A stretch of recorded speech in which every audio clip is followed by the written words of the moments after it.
Every once in a while, perhaps as in when we're reading the program notes at a live classical concert, or even maybe reading the liner notes of a recording, we might occasionally come across the term modal.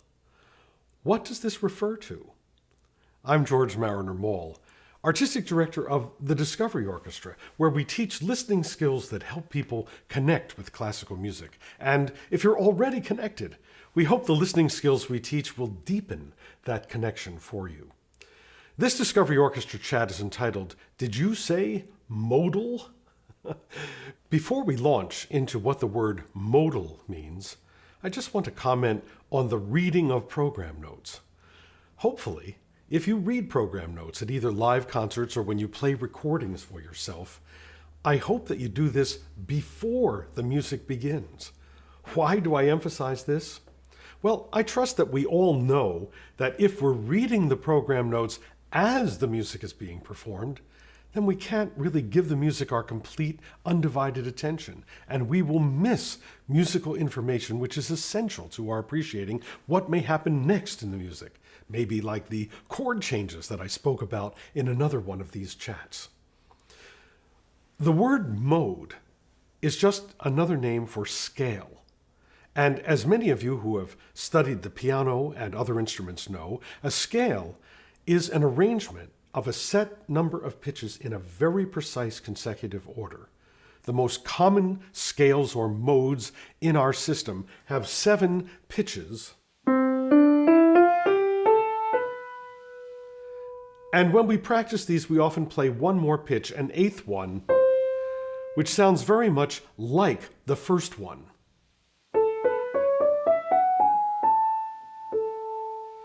Now, the reason that the last pitch sounds so similar to the first one is because it is vibrating exactly twice as fast as the first one.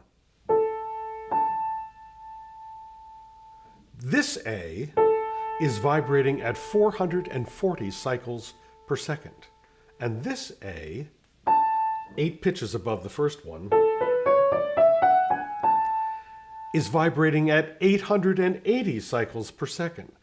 We can find these 2-to-1 vibrational relationships with any keys that we play on the piano.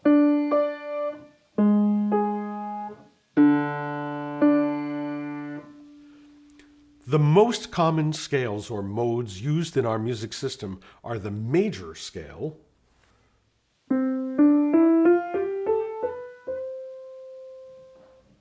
and what is a slightly different configuration of consecutive pitches is called the harmonic minor scale.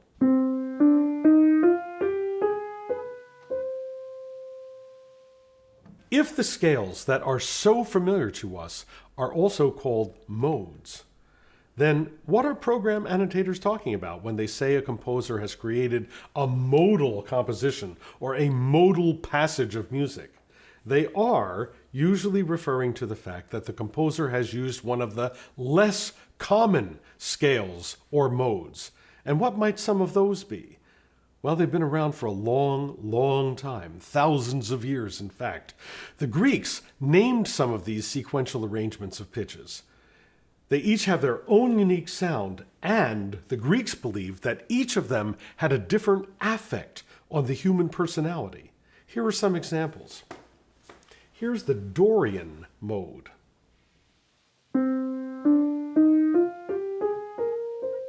Here's the Phrygian mode.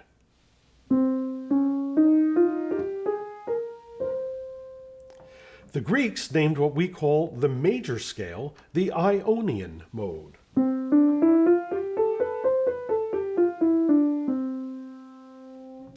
There are other modes, like the one used by the people commonly called the Gypsies, although they prefer to be called not Gypsies, but Roma. They migrated to Europe from India around the year 800, and they brought with them their exotic modes.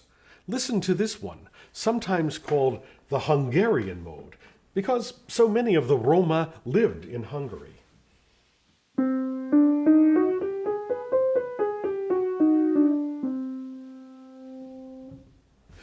But truth be known, what most program annotators are referring to is the use of any mode that has a lowered seventh pitch or step.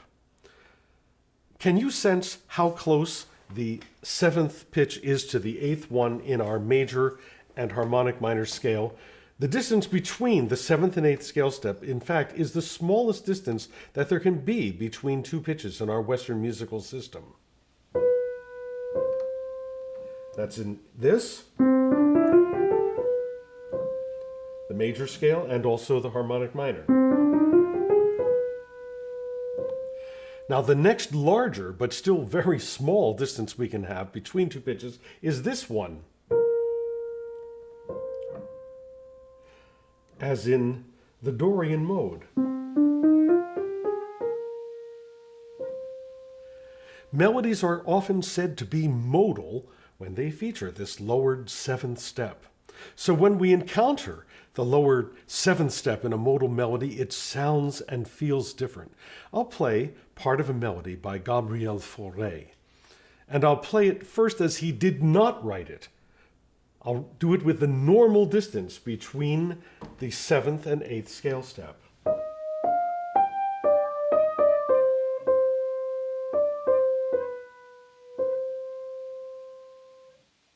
Now I'll play it with the modal sounding lowered seventh step as he wrote it.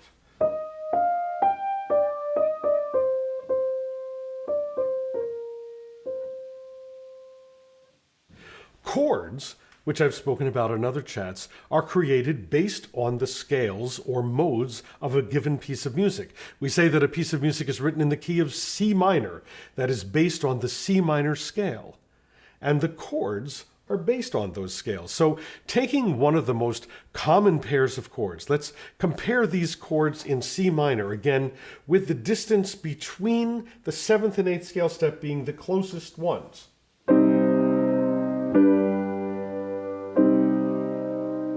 Now let me play the same little chord progression using the Dorian scale.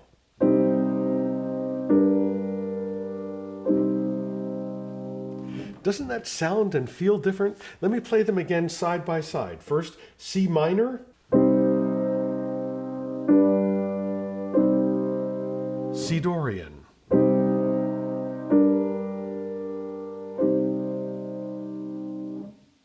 Are you getting this? Let's go back to our melody by Gabriel Fauré. Listen to this modal melody and harmony from his song Clair de Lune.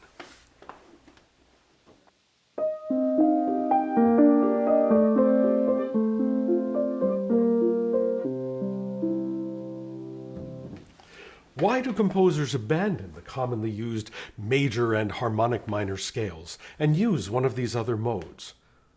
Because it feels different. It evokes a different emotion.